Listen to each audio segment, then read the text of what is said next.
Buenas tardes.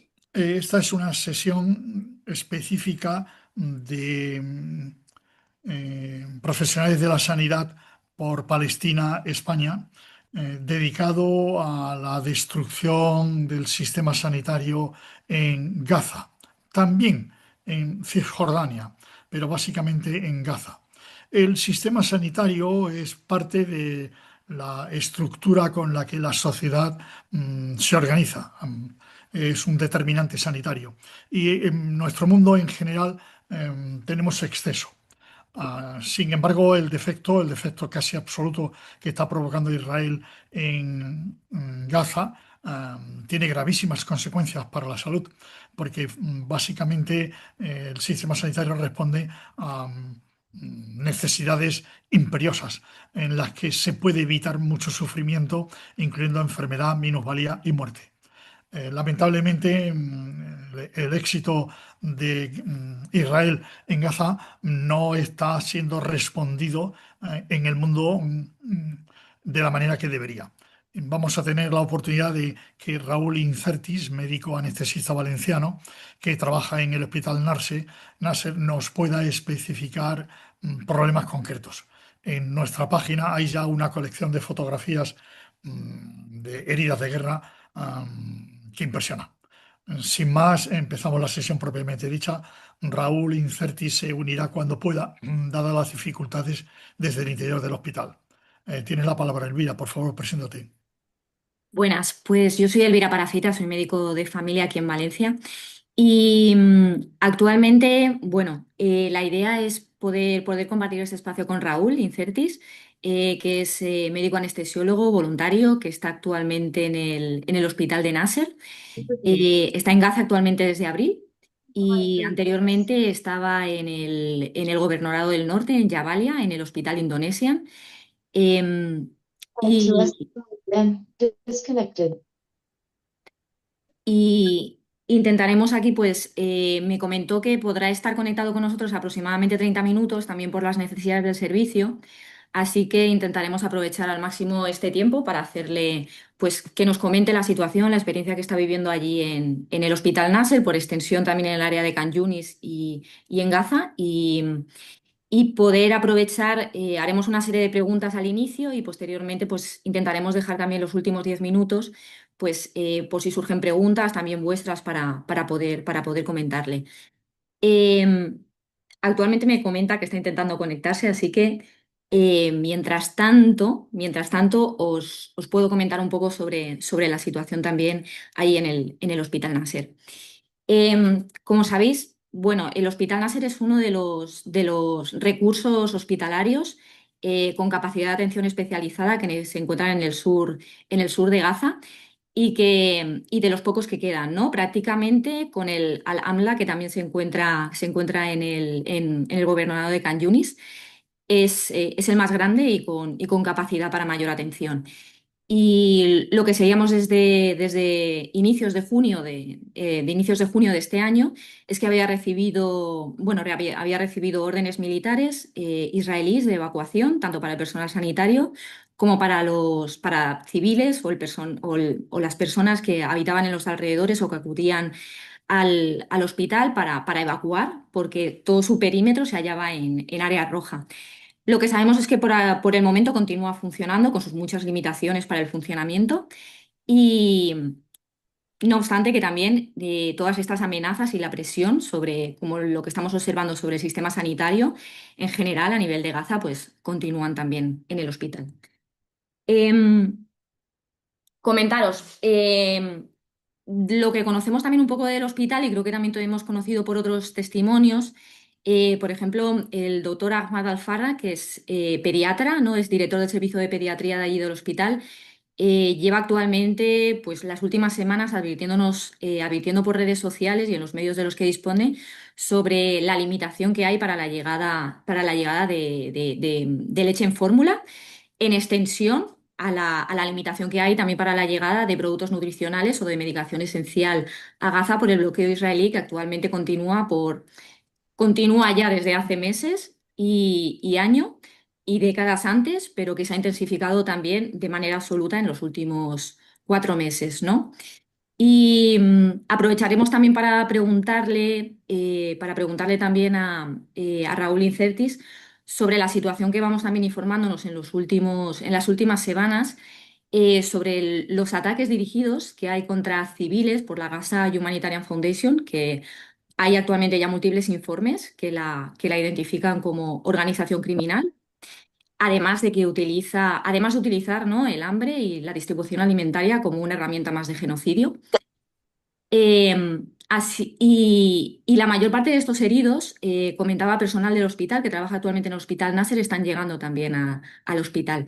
Eh, Sobre todo, comentaba, por ejemplo, uno de los enfermeros, que era el director de enfermería del Hospital Nasser, Mohamed Saker, en una entrevista que le hicieron recientemente, que habían llegado a recibir hasta 300 personas heridas en un margen de unas horas al hospital. Y que por hacernos una herida, así los que trabajamos también en el mundo sanitario, pues posiblemente con planes de Mass Casualty Plan o de actuación ante emergencias sería difícil absorber tal carga entre todos los hospitales metropolitanos de Madrid. Por hacernos una idea, ¿no?, de la carga que están teniendo y la sobrecarga, el colapso que están teniendo actualmente las estructuras sanitarias que quedan funcionales en Gaza.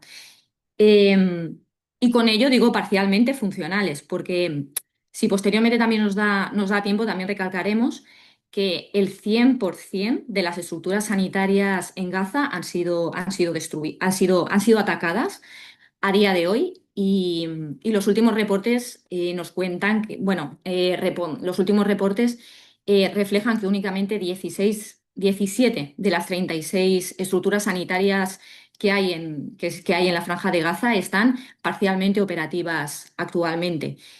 Contando además que Gaza se divide en 5 gobernorados y el gobernador de Rafah, que es el que tenemos más al sur, junto con el gobernador del norte, actualmente. Pero no creo que vuelvan a las andadas. Elvira, no es que he cortado, ahora ya. ¿Puede ser? Vale, Sí, ya está, perdón. sí. Bueno, como os estaba comentando, que actualmente únicamente en 3 gobernorados de 5 de Gaza hay estructuras sanitarias, contando con ello hospitales o centros de salud que funcionan parcialmente, ¿no? Em, bueno, os sigo comentando mientras. Realmente tenemos una hora posteriormente también para aprovechar. Em,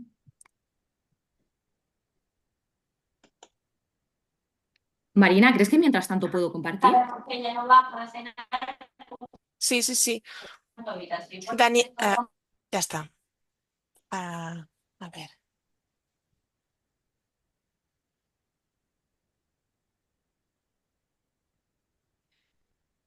A ver, un segundo. Ya está, ya puedes, ¿eh?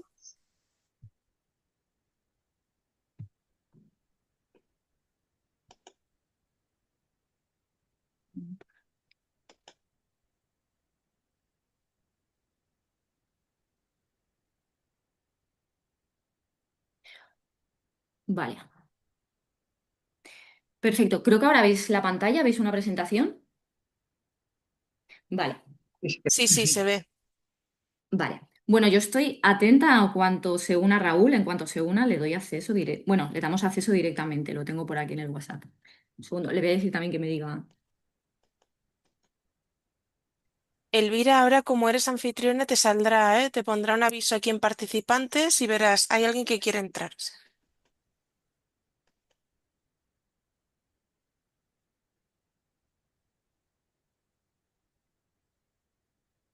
Vale. Perfecto. Bueno, pues a ver, esto es un poco lo que os comentaba, ¿no?, sobre la distribución de Gaza, de la Franja de Gaza y los 5 gobernorados que hay actualmente. Pero posteriormente os lo mostraré también más específicamente. Em, Aquí bueno, lo que queríamos comentar también en esta sesión y centrarnos es sobre tanto los ataques deliberados y sistemáticos del poder ocupante israelí sobre las estructuras sanitarias como sobre el personal sanitario. Lo que veis aquí es un acto que se hizo recientemente en Rotterdam, donde se colocaron 1.200 zapatos blancos, que era por cada uno del personal, cada personal sanitario que ha sido actualmente asesinado en Gaza por las tropas israelíes.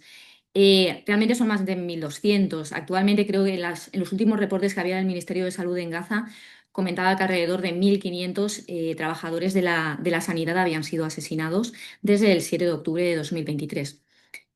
Em, Aquí realmente, actualmente hay la cantidad de reportes, de evidencia que existe ya, ¿no? Que está ya documentada sobre la sistematicidad y los ataques de las estructuras sanitarias y cómo ello también conforma dentro de una estrategia de genocidio israelí, en la que todo aquel protector de la vida o de los cuidados es identificado como una amenaza y también es atacado. Hay múltiples, ¿eh? Si colocáis únicamente OPT, Occupied Palestinian Territories, OCHA o Relief View, os puede salir, os sale todo un listado y actualizado por los últimos reportes sobre la situación sanitaria en Gaza. Y posteriormente os continúo y doy acceso a Raúl. Em, Espera,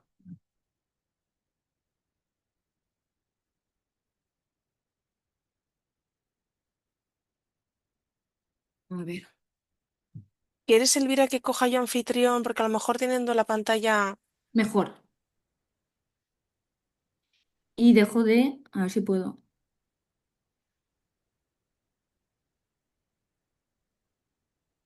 Ya no comparto, ¿no, Marina? Ah, no, ahora mismo no. Era para dar... No, Creo no, no. que Mejor ya así. está, ¿eh? Vale. ¿Quieres que te dé otra vez anfitrión?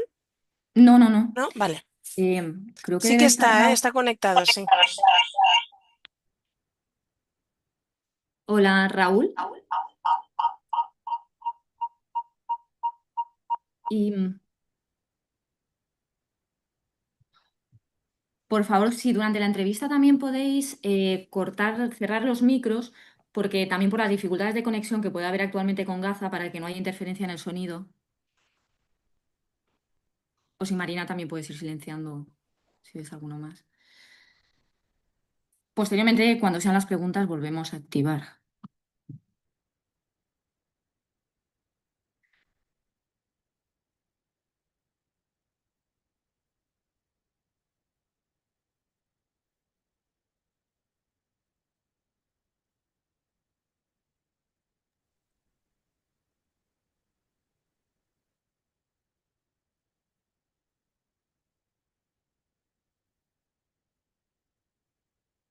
Creo que se ha tenido que salir, ¿no? Yo le veo conectado, ¿eh? Pone Ah, sí. Daniel Incertis. Yo creo que está... Ah, no, no, no. Ahora. Ahora, ahora. Buenas, Raúl, ¿nos oyes?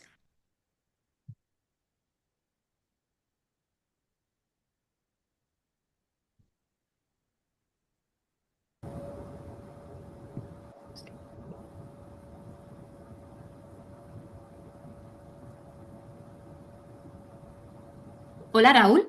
Hola, sí, ¿me oyes? Sí, te oímos. ¿Nos escuchas? Vale, muy bien. ¿Nos escuchas bien desde ahí?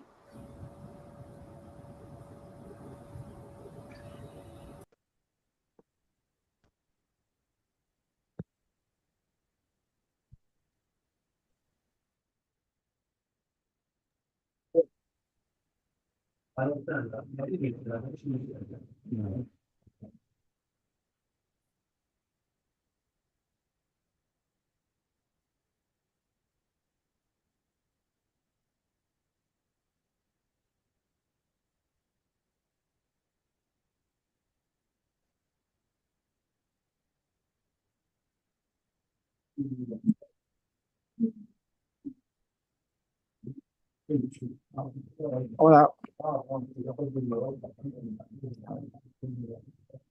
Hola Raúl, ¿nos oyes? Sí, sí que os oigo. Ah, vale, perfecto. Buenas Raúl, pues nada, que muchísimas gracias por compartir este espacio también con nosotras para explicarnos un poco la situación que estás, bueno, que estás observando, que estás viviendo ahí en el Hospital Nasser y por extensión también en Khan Yunis y en Gaza. Eh, y ahora te vemos. Perfecto. Hola Raúl. Bueno, yo soy Elvira, que hemos hablado anteriormente. Raúl, ¿dónde te encuentras actualmente? Del hospital, creo. En el Hospital Nasser, en Han Yunis. Es el único hospital, solo quedan 3 hospitales públicos funcionando parcialmente. Este es el más grande. Este era el segundo más grande después de Shifa, pero Shifa fue destruido y ahora es este, el que queda. Ujú. Y a ver, queríamos preguntarte sobre todo que nos comentes un poco cómo es el día a día en el Hospital Nasser y qué tipo de pacientes o urgencias estáis recibiendo también en los últimos días allí. Bueno, el día a día es una llegada constante de heridos. No últimamente, sino bueno, desde que estoy aquí, que son casi 3 meses, a todas horas llegan heridos. A veces llegan en grupos de 8, de 10, de 3. Hemos tenido muchos eventos de múltiples víctimas derivados de los ataques a la población civil que estaba recogiendo ayuda. Eh, en el sur de Gaza, bueno, 2 o 3 lugares de Gaza habilitó una compañía estadounidense, habilitó zonas para repartir comida y ayuda, pero cuando los civiles iban a recoger esta ayuda eran atacados. Y bueno, pues yo soy anestesista, trabajo en quirófanos y también soy médico de urgencias, trabajo en urgencias. Y el tipo de pacientes son civiles mutilados, muchos niños, chavales por debajo de 15, 16 años, mujeres también, pero bueno, civiles fundamentalmente. Pues el tipo de heridas son fundamentalmente perforaciones por metralla, en tórax, abdomen, cabeza, con amputaciones, arrancamientos de partes blandas, fracturas abiertas con salida de material encefálico, eh, muchos disparos en las cabezas, porque los soldados están a 1 kilómetro de aquí y disparan los francotiradores a niños, eh, quemados, aplastados por bueno, los edificios. Ahora hay poca gente que muera en los edificios, pero todavía los hay, porque la zona ha sido evacuada y mucha parte de la población civil se ha ido a una zona en la que solo pueden vivir en tiendas, en chabolas, pero también son atacados allí. Pero bueno, yo diría que son civiles, fundamentalmente jóvenes y niños, porque la población de Gaza es muy joven, con diferentes grados de mutilación. Ujú. ¿Y cómo estáis actualmente de recursos? Me refiero a material sanitario, medicación actualmente, también por el efecto del bloqueo israelí. Pues francamente mal, estamos muy mal. Yo en las zonas donde trabajo, por citar ejemplos, las gasas y las compresas han sido todas destinadas a quirófano, con muy poquita presencia de gasas en urgencias y en las salas de hospitalización. Eh, Tenemos que utilizar, hay muy poca morfina, no podemos poner morfina cuanto nos gustaría, porque bueno, las operaciones que hacemos son operaciones a abdomen abierto, toracotomías, amputaciones, y esas operaciones requerirían en el postoperatorio inmediato de morfina y muchas veces no podemos poner porque no hay. Usamos bajas dosis de fentanilo en los intraoperatorios, de ketamina también. Es decir, racionando mucho. El paciente puede ser anestesiado o no se entera de la operación porque tenemos por ahora gas anestésico, pero, pero luego pasan mucho dolor esos pacientes, pasan muchísimo dolor. Falta material de laboratorio, aproximadamente quedan recursos para más o menos un mes de material de laboratorio. Ahora parece que ha entrado un camión de la ONU, de la OMS, con algo de material de laboratorio. Pero claro, sin material de laboratorio no puedes hacer transfusiones de sangre porque no puedes hacer pruebas cruzadas. Ujú. Y bueno, reutilizamos las jeringuillas, las reutilizamos y cargamos fármacos en una jeringuilla y utilizamos la mitad de la jeringuilla en un paciente, no tiramos la jeringuilla a la basura, que sería lo propio para no contaminar con virus a otros pacientes. Entonces, limpiamos los tubos de tórax, limpiamos las mascarillas laríngeas, no sé. eh, Falta Ya. leche para los neonatos. Ayer murió un neonato por falta de leche. Eh, ¿Y tenéis alguna idea de cuándo puede llegar este material o alguna noticia? no, no, no. Ya, ya, ya, Mm. No, entiendo. sí que es verdad que entró otro día un camión o algunos campos, no sé si uno, dos o tres, con algo de material de laboratorio, pero y algo ha entrado en los almacenes de la OMS, pero es insuficiente totalmente. Ujú. Es totalmente insuficiente. Completamente. Y Y hablando de la infraestructura sanitaria, también es que la infraestructura ha sido destruida porque pues Gaza tenía cerca de 36 hospitales entre públicos y privados, 13 públicos, de los cuales solo quedan 3, y, y luego hay aproximadamente más de 10 de los privados que son mucho más pequeños, que funcionan de manera muy parcial, son hospitales pequeños. De, no sé, de los 15 hospitales de campaña que habían, solo quedan 7. De los centros de salud que antes habían cerca de 160, ahora quedan menos de 60 y funcionando muy mal. Antes habían cerca de 350 clínicas móviles, o bueno, sí, como clínicas de atención primaria móviles, y ahora quedan menos de 150. La diálisis ha sido muy destruida.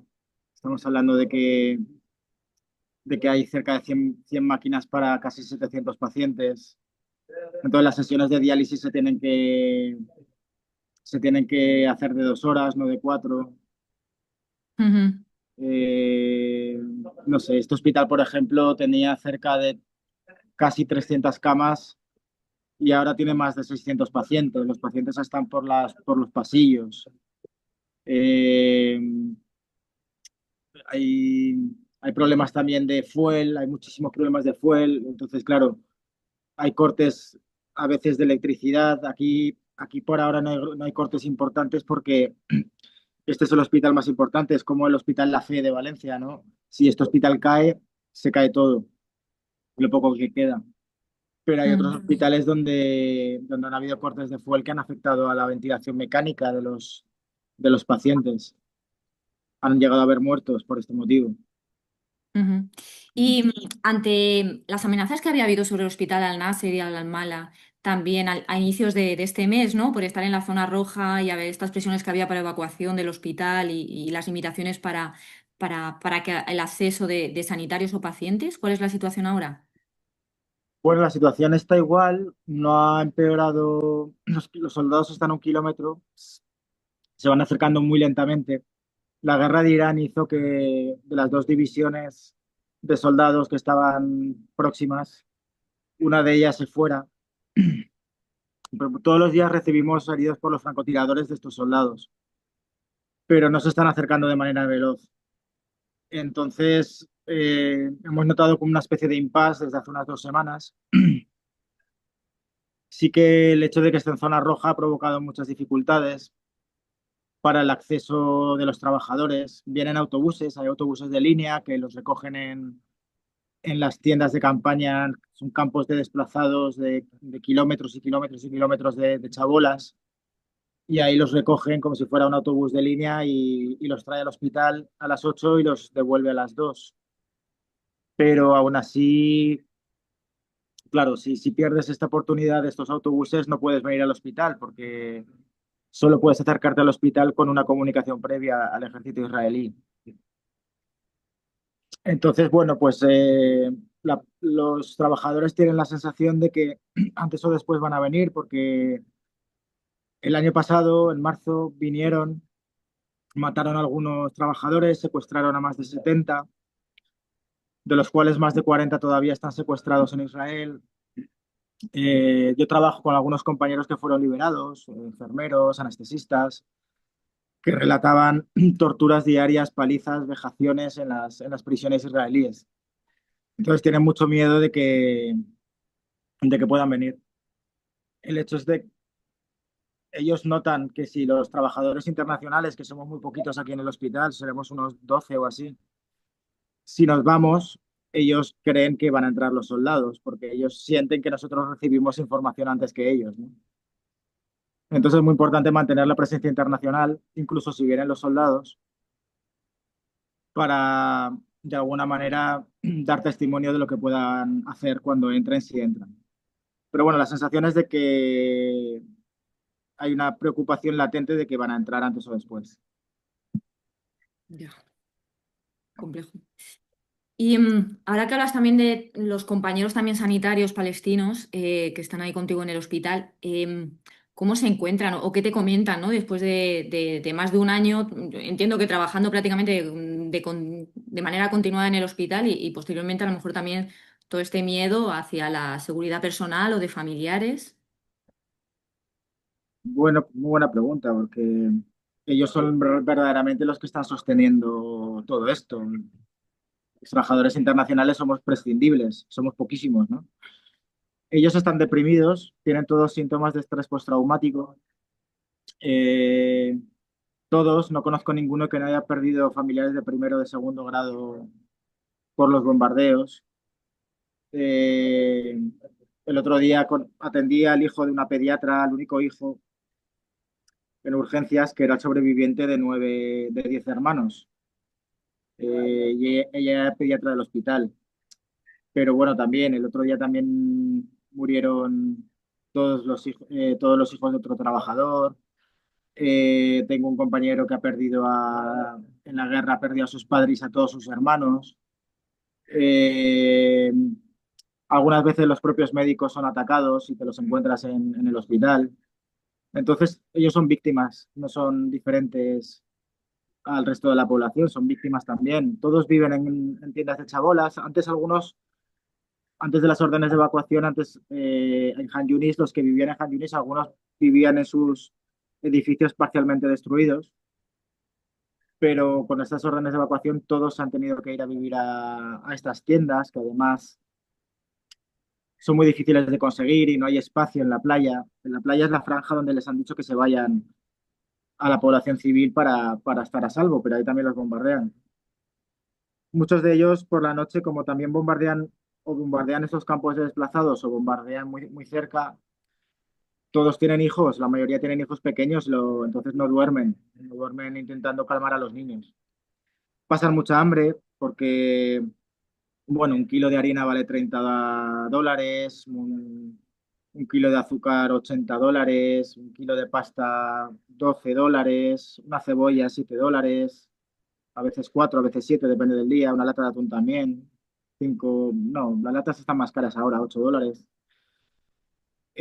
No hay fruta de ningún tipo. Bueno, solo hay sandía, pero más de 10 euros el kilo.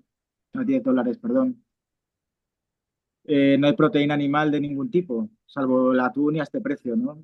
Sí que hay algunas latas de legumbres, pero son carísimas. Entonces, todos han perdido a familiares, Ujú. todos viven en tiendas de desplazados y todos pasan mucha hambre. Entonces, están agotados, están exhaustos, están quemados también, tienen síntomas de estar quemados, aparte del estrés postraumático. Y a pesar de eso, pues no se quejan, no se quejan. Ellos vienen a trabajar, para ellos cobran poquísimo porque ahora el ministerio no está pudiendo dar sueldos, pues les dan una especie de propina, algunos. Y eso, no se quejan, no, ellos siguen trabajando con tesón. eh, Se permiten, no sé, se animan entre ellos mucho, pero fundamentalmente no se quejan nunca. No se quejan nunca y cuando llevan 24 horas seguidas operando, por ejemplo, o anestesiando o lo que sea, o atendiendo en urgencias, y llegan nuevos heridos, no verás que ponen mala cara. Tratan súper bien a los pacientes, como nunca he visto en ningún otro lugar. Los tratan como si fueran sus madres y, y así están hechos una mierda, pero bueno, no les queda otra que aguantar. Están en modo supervivencia, no tienen esperanza de ningún tipo de que esto se vaya a acabar. Nadie la tiene, con razón. Así es que están en modo supervivencia. Pues eso, conseguir algunos séqueles, algunos dineros para poner comida en la tripa de sus hijos. Y bueno, y si no te mata una bomba, pues bueno, pues además como tienen mucha fe, eso les ayuda muchísimo. Ujú. Y además la fe en los países musulmanes se vive con un sentido de comunidad que no se vive en el cristianismo en Europa. Eso por lo menos les da mucho apoyo y menos mal que tienen eso. Si no tuvieran la fe, no sé qué pasaría. Ya, ya, ya. Creo que lo comentabas, lo del caso de la pediatra de Ala al-Najjar, ¿no? Creo que aquí lo hemos Sí. vivido todos con muchísima consternación, pero bueno, que comprendemos que es un caso visibilizado, pero que no es un caso aislado, ¿no? Como tal. Y Raúl, ¿tú cómo estás o cómo gestionas la situación? Bueno, yo es que no me puedo quejar porque yo soy un afortunado comparado con ellos. Entonces, aunque esté muy cansado, porque sí que es verdad que también nosotros pasamos hambre, los internacionales, eh, pues cuando estoy trabajando con ellos, no, ahí se trata el trabajo que nosotros hacemos más allá de la parte médica, que si no estamos tampoco pasa nada porque la van a hacer ellos, si no tampoco nosotros, pero es un trabajo sobre todo de acompañamiento, de que ellos sientan que no les han abandonado, ¿no? Entonces la presencia internacional es muy valiosa porque entre ellos no se quejan, nunca se quejan entre ellos, pero a nosotros sí que nos cuentan que han perdido a sus hermanos, que ayer les costó muchísimo encontrar harina, que mira las fotos del móvil, mira cómo era mi casa antes, ahora ya no nos queda nada. Entonces, claro, eh, se trata de estar ahí para ellos y acompañarles y sentir que hay internacionales aquí, ¿no? Porque mientras hay internacionales aquí, ellos sienten cierta seguridad. Ya, ya, ya. Y por lo demás, pues bueno, es un trabajo. Yo la primera semana, cuando empecé a ver niños mutilados y desmembrados, se me puso una coraza y no se me ha quitado, porque si no, no puedes trabajar. Y ya está, estás con la coraza puesta, con cada vez más cansancio, porque no hay proteína animal, no hay vitaminas de ningún tipo, quitando las legumbres a veces. Pero bueno, aguantando, no se disfruta estando aquí porque no hay divertimento de ningún tipo, no hay, no sé, no hay nada, mm, Ujú. no hay nada que te puedas divertir. Pero bueno, yo estando con ellos, como tienen este talante tan positivo, pese a estar hechos una mierda, pues yo cuando estoy con ellos, pues me contagian, a veces se ríen, ¿sabes? Usan mucho el humor negro. Ya. Y bueno, y el estar con ellos a mí me anima, porque si ellos que están muchísimo, bueno, yo no estoy mal, si ellos están muy mal y ellos son los que los llevan 20 meses así, tienen este talante, pues yo lo único que puedo hacer de ellos es aprender. Ujú. ¿Sabes? Esas enseñanzas. Ah. Y mira, te quería preguntar una cosa un poco más específica, pero es algo que también nosotros llevamos dando vueltas. Hace poco desde la OMS comentaron de que había hasta, bueno, que había hasta 10.000 pacientes que estaban esperando evacuación o traslado fuera de Gaza, pues por necesidad médica especializada que no podían recibir allí por el colapso del sistema sanitario. Incluso otros informes te elevan a 12.000 o 15.000. Y aquí en España, a fecha del 25 de junio, o sea, se han recibido 31 pacientes desde el 7 de octubre, que es una cantidad totalmente insignificante. Y quería preguntarte un poco cómo se gestiona, cómo ves ahí que se gestiona también el tema de los pacientes que necesitan un traslado fuera. Pues yo no lo sé, porque excede a mi... Aquí las pequeñas, voy a decir pequeñas, bueno, las ONGs que no son Médicos Sin Fronteras bueno, la Cruz Roja, que no es exactamente una ONG, bueno, estamos bajo el paraguas de la OMS. de la Organización Mundial de la Salud. Y quien gestiona todo eso es la OMS. Pero primero, al parecer hace falta primero hacer una solicitud al Ministerio de Sanidad de Gaza. Esa solicitud es aprobada, es enviada a la OMS, hasta donde yo sé, al personal de aquí, y la OMS lo acepta o lo rechaza. Y luego eso pasa a Israel. Israel acepta o rechaza, pero desde hace ya no sé cuántas semanas ya no hay evacuaciones. Israel las ha prohibido. O sea, no es que el stop o la parada esté en el Ministerio de Salud gazatí o o en la OMS, sino que está en Israel.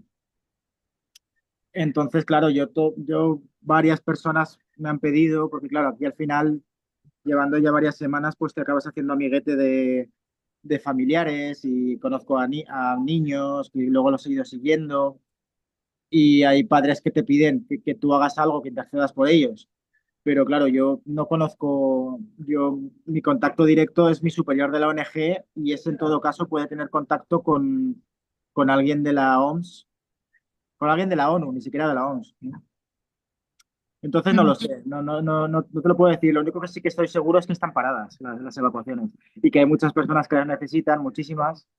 Yo ujú. conozco un niño que fue bombardeado, tiene 11 años y en Italia le tiene casa, porque el padre que tiene una amiga en Italia, pues depende mucho de la voluntad también yo creo que depende mucho de la voluntad de los gobernantes en Europa. Es decir, la doctora La, esta pediatra que perdió a 9 de sus hijos y a su marido, Mm, logró llegar a Italia incluso cuando habían sido paradas las evacuaciones, porque el gobierno de Italia, ujú.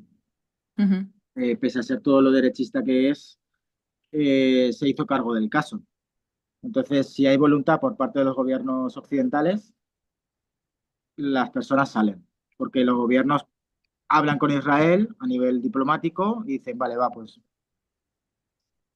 Pero no hay voluntad, de nuestro gobierno no hay ninguna voluntad de traer a pacientes. Sí, presionaremos más desde aquí también, creo lo que nos queda. Y quería aprovechar también para preguntarte, dado que anteriormente habéis estado en el norte de Gaza, en Jabalia, ¿no? Y es una zona en la que, bueno, por lo que conocemos de información es que no hay estructuras hospitales o centros de salud funcionales actualmente y la información que nos llega es muy limitada. ¿Cuál fue tu impresión al salir de allí? Yo creo que en abril, o no sé si tienes información actualizada ahora de cómo es la situación en el norte. Sí, un poco porque conozco algunas personas de allí. Yo estuve las 2 últimas semanas de abril, o sea, ya hace un tiempo, y entonces el único hospital, bueno, Jabalia es una franja de unos 7 kilómetros o más que está al norte de la ciudad de Gaza y que está muy densamente poblada esa zona. Entonces, había un hospital público que era el Hospital Indonesio, que es un hospital mucho más pequeño que en el que estoy ahora, y ahí es donde fui a trabajar 2 semanas. Eh, Ahí lo llamativo de Yavali es que está totalmente arrasada. Es como si hubieran caído varias bombas atómicas. Es un paisaje postapocalíptico, igual que el del sur de Gaza. Ujú. Como que el norte, el sur y toda la franja del este que limita con Israel, eso todo está arrasado. Pero a nivel, eso, bomba atómica. Han Yunis estamos algo mejor porque aquí igual quedan un 40%, 35% de los edificios todavía están parcialmente en pie, pero en Jabalia más del 90%, 95% de los edificios totalmente destruidos. Eso era lo más llamativo. Luego, por otra parte, el hospital fue atacado previamente, este hospital indonesio, que se llama, meses atrás. Por ejemplo, destruyeron el TAC. Entraron los soldados israelíes y destruyeron adrede el TAC de manera que no se pudiera reparar. O sea, quien destruyó el TAC sabía cómo destruir un TAC qué piezas destruir, porque igual tú puedes disparar un TAC y al final pues encuentras repuestos y no, pues. Entonces era un problema porque era el único centro para atender a heridos de bombardeo de todo el norte, porque había otro hospital que era el Camelat One, donde había pediatría, servicio de pediatría, y donde también atendían heridos, pero el año pasado, como digo, cerca de noviembre, fue quemado, arrasado y quemado. Y luego ahí había otro hospital que se llamaba Alauda, que es un hospital privado que colabora con el Ministerio de Sanidad, un hospital muy pequeño, y ese hace unas semanas también tuvo que ser desalojado. Entonces no queda nada en Jabalia, no queda estructura sanitaria. El hospital indonesio tuvo que cerrar, tengo un amigo ahí que trabajaba, que se quedó, al final quedaron 4 pacientes y 3 médicos, él estuvo durante varias semanas con su familia dentro del hospital, pero bueno, todos los días recibían disparos de los cuadricópteros de los israelíes, destruyeron los generadores, los depósitos de fuel. Bueno, el caso es que el hombre pudo salir, pudo salvar su vida con su familia y ahora está en Al-Shifa trabajando. Pero bueno, es un lugar que está densamente poblado todavía porque la población ya no quiere desplazarse más. La población igual se ha desplazado ya 15 veces en lo que llevamos de agresión israelí y ya pues igual los israelíes mandaron órdenes de evacuación para partes de Jabalia, pero la población, mucha de ella, ya es que ya no quiere desplazarse. Entonces están viviendo las ruinas de sus edificios. Ya. Y Mm, todos tienen que acceder a lo que es el gobernador de Gaza si necesitan atención sanitaria, ¿no? sí, hasta donde yo sé, sí. Sí, sí. Mira, te voy a hacer una última pregunta y luego también dejo Ah, más gente si también te quiere preguntar.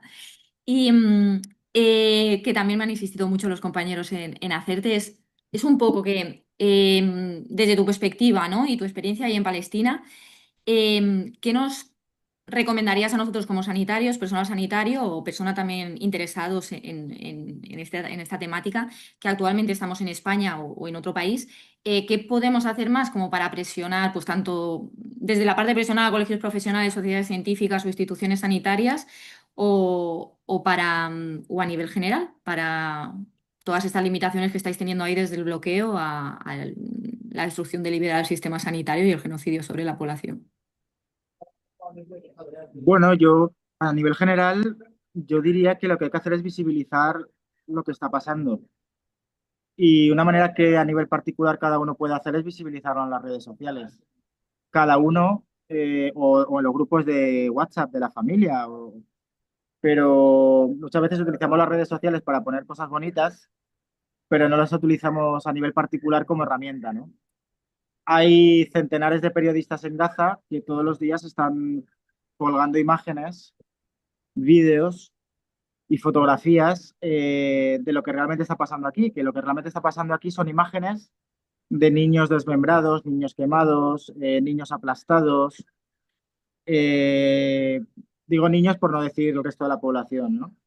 Entonces, a mi entender, como la prensa y la televisión nacional no están poniendo estas imágenes porque tratan a la población como si fueran niños, quizás nosotros en las redes sociales sí que lo podemos hacer. Y decir, mira, no sé, Almudena Ariza lo está haciendo, por ejemplo, pero lo está haciendo en su canal de Instagram y ella está poniendo imágenes explícitas. Y nosotros, yo cuando era pequeño recuerdo imágenes explícitas de la guerra de Yugoslavia en televisión española. Ahora ya han desaparecido las imágenes explícitas. Entonces, tienes todo el grado tienes todo el grado de barbarie. Puedes elegir, ¿no? Puedes elegir desde o vídeos tremendamente impactantes y dolorosos y mutilantes hasta cosas menos graves. Pero yo creo que todo eso hay que ponerlo y hay que visibilizarlo. Ujú.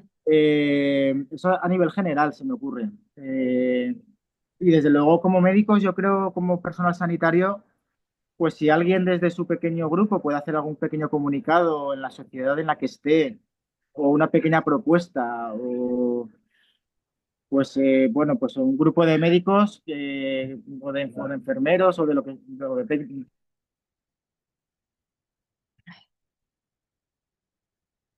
Creo que se ha congelado.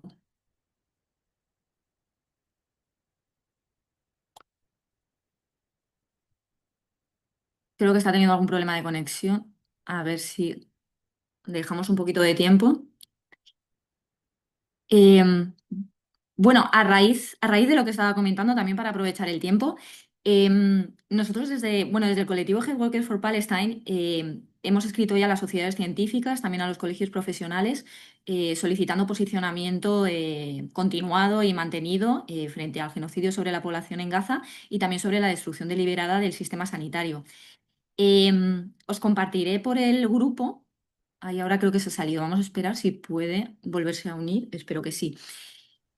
Os compartiré por el grupo esta propuesta y lo que os pediría también y lo que intentamos también promover es que cada uno de nosotros también como profesionales sanitarios que tenemos una voz y tenemos un privilegio y un poder como tal, poder exigir, ¿no?, a nuestros colegios profesionales y sociedades científicas de las que somos miembros, pues desde este posicionamiento y también, como recientemente comentaba Francesca Albanís en diferentes entrevistas que ha tenido aquí en España, el genocidio se mantiene gracias a los intereses industriales y comerciales y diplomáticos que se mantienen desde Europa, desde el norte, desde Occidente, con Israel, ¿no? Y también desde nuestra parte, pues algo que exigimos es tanto el boicot a la farmacéutica israelí Teva, que a través de nuestro ingreso, de nuestra compra, de nuestra prescripción de medicamentos Teva, se financia también el genocidio. Em, y a raíz de ello, lo que pedimos también a los colegios profesionales y a las sociedades científicas es cesar el... ¿Perdona, Ya Pablo? está, Elvira. No, no, que ya ¿Ah, sí? está, Elvira, se ha conectado, sí. Ah, genial. Pues había habido un corte. Sigue hablando, que era interesante lo que estabas diciendo. Ah, vale. Bueno, no, pero te dejo a ti, ¿eh? Simplemente os enviaremos esto y por solicitar bueno, también que nuestros colegios profesionales y sociedades científicas cesen las relaciones con la farmacéutica israelí Teva y también que se promuevan, ¿no?, actividades como estas que estamos haciendo ahora mismo aquí, como una entrevista, como hizo hace poco también Pablo en Granada, delante del Colegio de Médicos de Granada, porque se limitó, se prohibió el acceso a las instalaciones del Colegio Médico de Granada por una alusividad a la neutralidad, que actualmente sabemos que en la situación actual no hay neutralidad posible. Eh, y os lo pasaremos también para que cada uno podamos escribir a nuestros colegios profesionales o sociedades científicas pidiendo esto, que se hable más de Palestina, que podamos utilizar sus instalaciones como médicos sanitarios para hablar de Palestina. Y también en acuerdo al código deontológico que nosotros tenemos como profesionales de la salud y también a los principios éticos como profesionales de la salud. Y te dejo, Raúl. Está muy bien, vamos, todas esas cosas están muy bien. Están muy bien. Pero bueno, estamos intentando también buscar como propuestas o acciones que desde aquí que también nos sentimos como, bueno, tenemos también nuestra parte de responsabilidad importante en lo que sucede a nivel global, ¿no? Y desde lo local, qué es lo que podemos hacer y cómo podemos incidir en ello. Pero totalmente a la escucha de ideas y de propuestas o desde tu experiencia, ¿cómo podríamos hacer más desde aquí? No tengo perspectiva, no. A mí lo que me da pena es que hay una parte de la población y una parte del arco parlamentario que no llama a las cosas por su nombre. Y esto no es una cuestión de ideología, y no debería de ser una cuestión de ideología, pero todavía hay mucha gente que lo justifica y que dice, o sea, que pone en el mismo nivel la liberación de los rehenes israelíes, ¿sabes? No, pero es que, ¿por qué no liberan los rehenes? ¿No? Esto lo escuchas mucho, ¿no? Cualquier persona poco informada.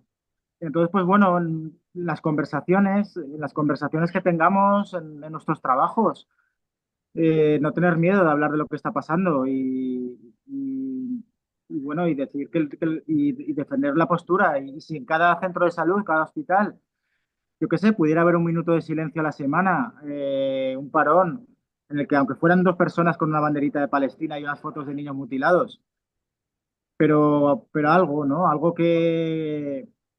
Y hay mucha gente que en el fondo está ahí y bueno, hay que visibilizar, yo creo, y lo del boicot está muy bien, claro, eso está muy bien. Vale, pues El boicot siempre está bien. Y Sí. hay un informe que creo que que comentaba Francesc Albanís, que sacará en breves, que es un poco también sobre todo esto, sobre las relaciones comerciales e industriales desde Occidente con Israel y por los que actualmente se está manteniendo pues, de manera impune el genocidio sobre la población palestina y sin una acción real desde el norte, ¿no? Desde Occidente, desde Europa, ante ello, ¿no? Yo nos quedan como 10 minutos, Juan. Pregunta. Podemos aprovechar por el tema de si hay alguna pregunta. Y si no, yo tengo más. Sí, ¿podría hacer una pregunta, Marina? Sí, sí, sí. No hay problema. Yo también tenía otra. Y veo que Pablo también. Raúl, buenas tardes. Soy Juan Gervas, médico rural jubilado en la montaña de Madrid. Mi pregunta es muy concreta, pero es un asunto que me preocupa. ¿Cómo solucionáis los problemas respecto a agua y aguas residuales en el hospital en este momento, en el día a día de hoy? Uf.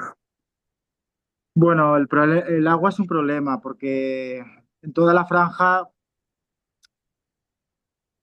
funciona, no llegará al 40% o 30% la capacidad de distribución de agua que antes había. Ahora en el hospital hay como 3 puntos de distribución de agua potable, o sea, 3 grifos, y encuentras en el hospital muchísimos chavalitos, niños, pequeñajos, con garrafas enormes de plástico, y te los ves de aquí para allá cargados con estas garrafas que igual son a ver, algunas son de 10 litros, ¿eh? Eh, o más. Y te los ves para arriba y para abajo porque aquí en la cuarta planta tenemos un grifo que no deberían de poder acceder, pero se cuelan. Y ese es un problema muy grande, muy, muy grande. En cuanto a las aguas residuales, yo aquí en el hospital no sé muy bien cómo lo solucionan. Tenemos un váter para los extranjeros. El hospital tiene, bueno, tiene canalizaciones y tal, pero yo, por ejemplo, en Javalia, cuando estuve en Javalia,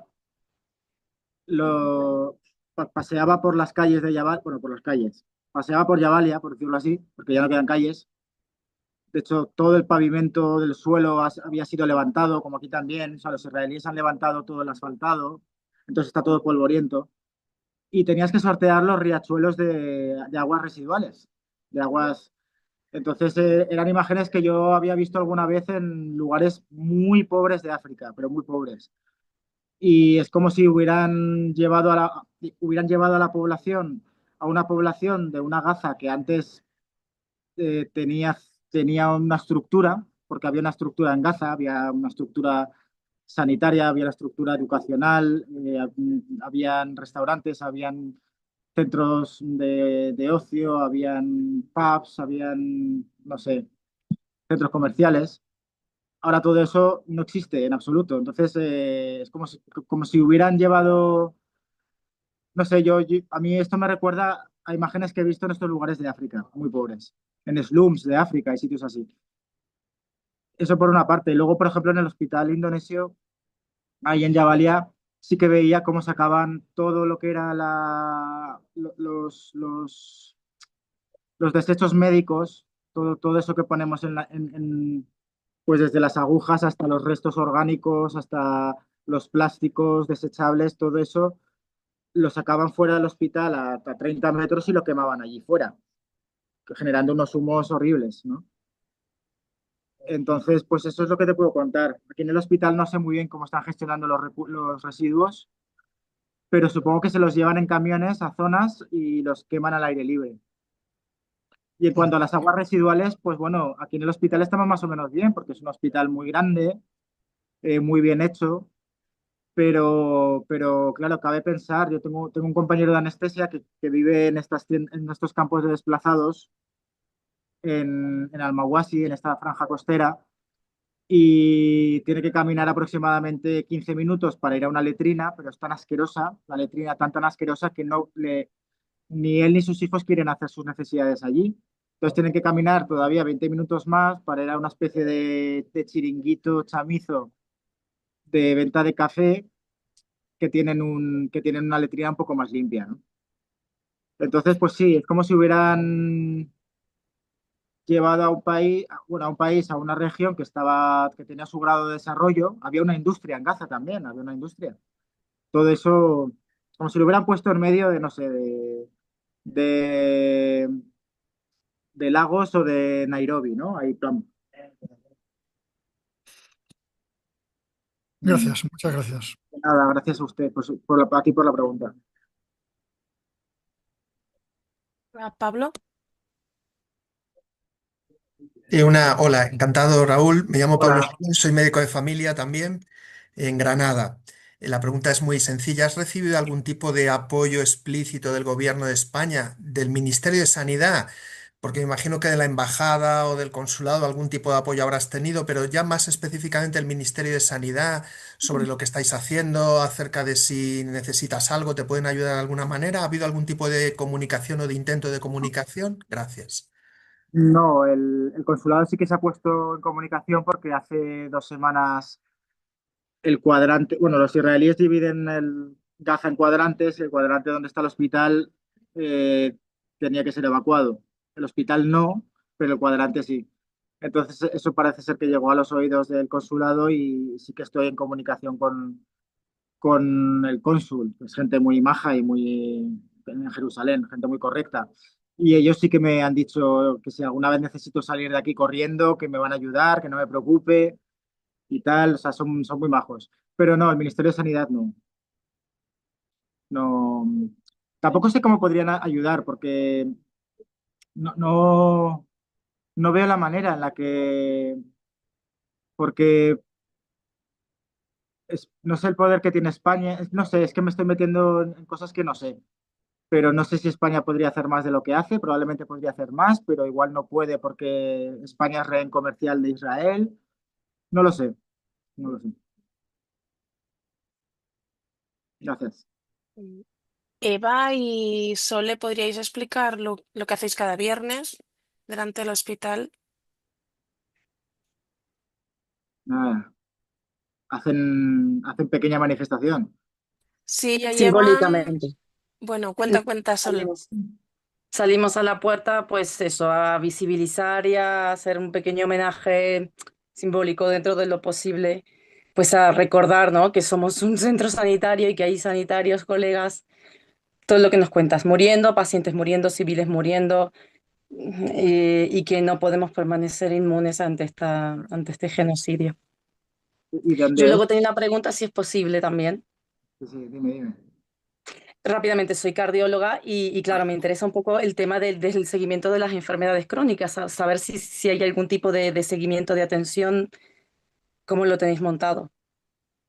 Bueno, aquí hay un departamento de cardiología.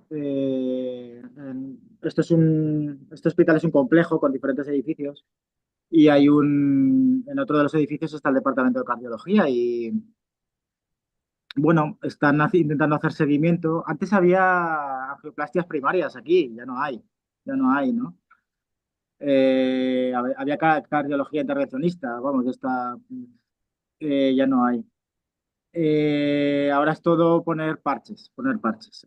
Sucede una cosa y es que no se conoce con exactitud. Se hablan de unas cifras oficiales de muertos que están refrendadas por la OMS, que da el Ministerio de Sanidad y que yo también refrendo, porque yo lo veo todos los días y tengo acceso a los libros de quirófano y, o sea, que son cualquiera que te pueda decir que no, es que jamás hincha las cifras, no las hincha. Yo creo que las baja. O sea, las baja, no considera a los desaparecidos. Pero bueno, pongamos que oficialmente han muerto 65.000 personas, 55.000 muertos por heridas y 10.000 desaparecidos. No sabemos las miles de personas que han muerto por el escaso seguimiento de sus enfermedades. Por la dificultad de acceso, imagínate un paciente con edema agudo de pulmón o que ha tenido una angina de pecho o lo que sea, que no puede acudir al hospital, pues pasa su problema en casa y igual se muere, ¿no? Entonces no sabemos esos números de enfermedades, por no hablar del cáncer, ¿no? O sea, aquí todavía se están poniendo quimioterapias, pero muy pocas y muy mal, ¿no? Entonces, pues nada, es un problema. No hay datos oficiales, creo, porque es una cosa muy difícil de saber, pero supongo que más adelante habrán epidemiólogos que podrán dar cifras aproximadas de población que ha muerto por este motivo. Y nada, agradecerte lo que haces en cuanto a ese pequeño gesto. Si lo vieran mis compañeros, estarían muy contentos. Cabe decir que mis compañeros, si supieran, y yo se lo contaré luego cuando vaya a hablar con ellos, oye, que hay gente en España que está haciendo esto y se van a alegrar un montón. Así es que, por anticipado, gracias por parte de ellos, porque es importantísimo esas pequeñas señales que parecen mínimas, eh, son fundamentales para mantener viva la llama del no olvidar, ¿no? De no olvidar. Así es que Te gracias enviaré por parte las, te enviaré las imágenes por WhatsApp de cada una. Vale. Sí, y si podéis entrar en nuestra página, que os encantará, Raúl, Vale, incluyendo también la parte de arte y cultura, no solamente de vale. brutalidades israelíes. Son las 7. La idea es terminar. No sé, Raúl, tu oportunidad y el resto, Marina, que gobierna un poco.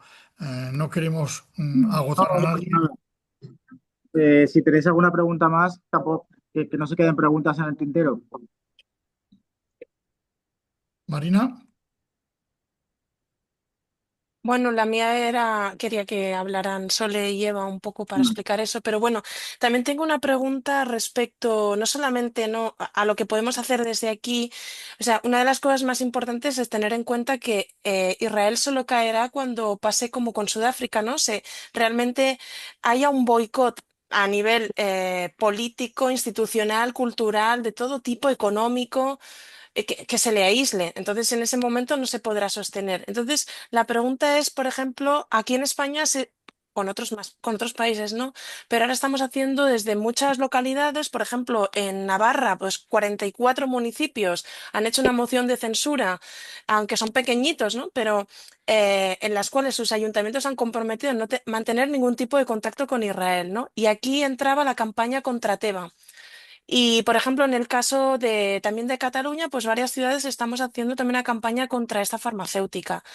Y la pregunta es si, aunque parezca que sea poco, realmente tiene un impacto, ¿no? El hecho, hacer este tipo de campañas. Si la campaña, por ejemplo, es que nos descargamos los contratos dentro de la web de contratación pública por la ley de transparencia y entonces les exigimos a nuestros ayuntamientos que por qué tienen estos contratos con una entidad genocida. ¿A qué viene esto si son además contratos públicos, ¿no? Y mi pregunta es un poco si eso tiene un impacto. Ya sé que a corto plazo no, pero sí a medio plazo y largo plazo tiene un impacto. Bueno, no puedo responder a esa pregunta porque excede a mis conocimientos, pero a mi entender tiene un impacto porque estás haciendo educación, más allá del impacto económico que pueda tener, pero estás educando y estás visibilizando. Entonces, yo qué sé, si hay un bedel o un concejal del ayuntamiento que se siente interpelado por esa actuación de esos municipios o porque hay gente, es como como lo que ha hecho, lo que decía la compañera cardióloga antes, ¿no? Yo creo que va más allá, es- a mi entender es la visibilización. No sé si tiene un impacto económico real, pero desde el punto de vista de ir creando conciencia social, está muy bien. Y no hemos hablado de las escuelas y de los colegios, ¿no? Hay dificultades en algunos colegios para hablar de este tema, porque hay padres que no quieren que se hable, porque hay padres que creen que esto es politizar, ¿no? Pero también hay colegios públicos, por lo menos en Valencia, donde soy yo, que sí que han hecho propuestas para visibilizar lo que está pasando en Gaza, partiendo de los derechos humanos, ¿no? Sin partir de otra cosa, ¿no? No sé. Todo lo que sea visibilizar está muy bien. Paso a Judith y bueno, solo comento que en Cataluña 128 colegios se han adherido a un manifiesto contra el genocidio y se ha firmado. Y Judith,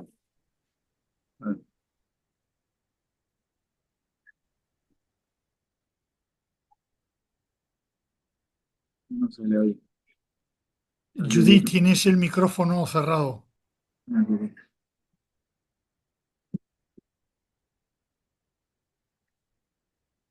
Hay que hacerle el gesto de micrófono o escribirle. No se te escolta al micrófono. Sí, vale, el audio. Vale, me parece que sí, ahora sí. Sí. Vale, genial. Vale, mira, yo eran dos cosas. Una era que no sé si os ha llegado la información de la marcha por Gaza. La marcha de Rafa. Sí, Sí, sí, sí, hombre. Y lo del barco también nos llegó. Sí, sí. Lo del barco genial. Yo de, creo barco de Grecia. al apoyo de mucha gente y de healthcare workers, entre otros, pues pude participar.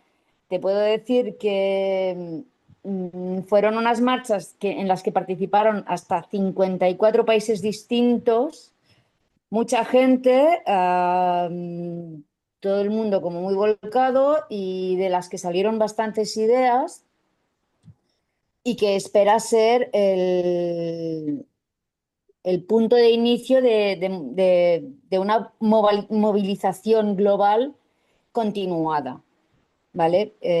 No quiere ser algo anecdótico, sino algo que empiece desde ese momento, ¿no? Sin embargo, mi pregunta era, cuando antes has comentado que gracias a la incidencia del gobierno italiano se pudo evacuar una persona, una doctora, creo que era la doctora que había... vale, la pregunta es, ¿se podría hacer al revés? Es decir, gracias a la incidencia, em, a la actuación de un gobierno, ¿se puede traer personal internacional para que Sí, no seáis dos, no que seáis más? sí, claro que sí. Pero bueno, no hace falta no hace falta la intervención del gobierno. Hace falta ponerse en contacto con las ONGs que trabajan en Gaza, que son, bueno, hay muchas. Está UNICEF, Save the Children, Acción contra el Hambre, Médicas está Medical Aid for Palestinians, MAP, ¿no? O Vale. Rahma, o está, por ejemplo, Médicos Sin Fronteras. Entonces, no hay limitaciones. A ver, no hay limitaciones. Cada semana, cada 2 semanas entran unos 30 cooperantes, 20, 30 cooperantes internacionales, de los cuales igual 5 o 6 son médicos. A veces entra alguna enfermera, pero fundamentalmente de lo que entra, igual se entran 5, 6, 8 médicos y personal sanitario, por decirlo así, y son de estas organizaciones, de Médicos Sin Fronteras, y bueno, pues a ver, lo que pasa es que Israel, una vez se ha hecho la lista de las personas que tienen que entrar en Gaza, al día siguiente tiene capacidad de veto. Y te dice, tú no vas a entrar, tú no vas a entrar, tú no vas a entrar. Y eso es un problema porque tú ya has viajado, te has gastado el dinero en ir, por ejemplo, a Jordania, y muchas veces dinero de tu propio bolsillo para poder entrar en Gaza, y justo el día de antes Israel te veta, ¿no?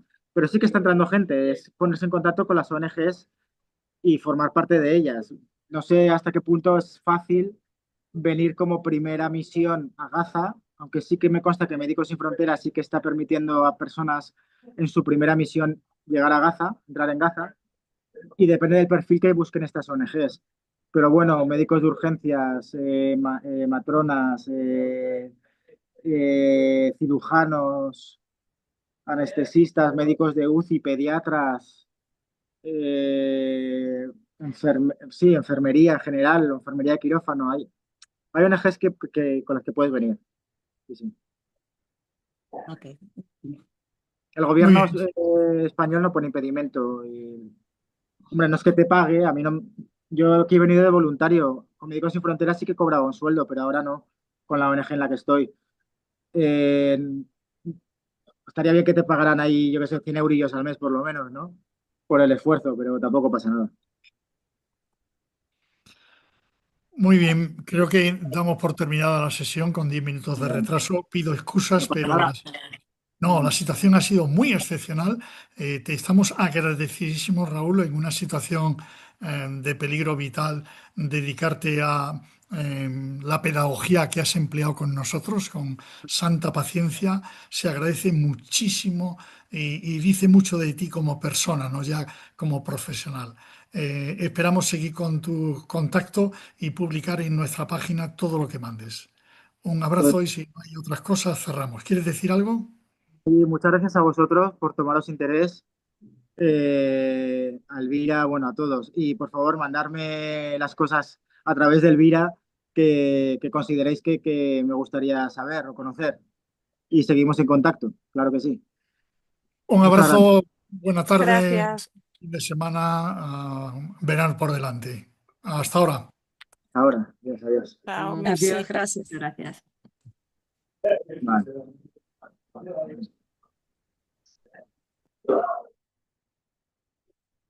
Nada.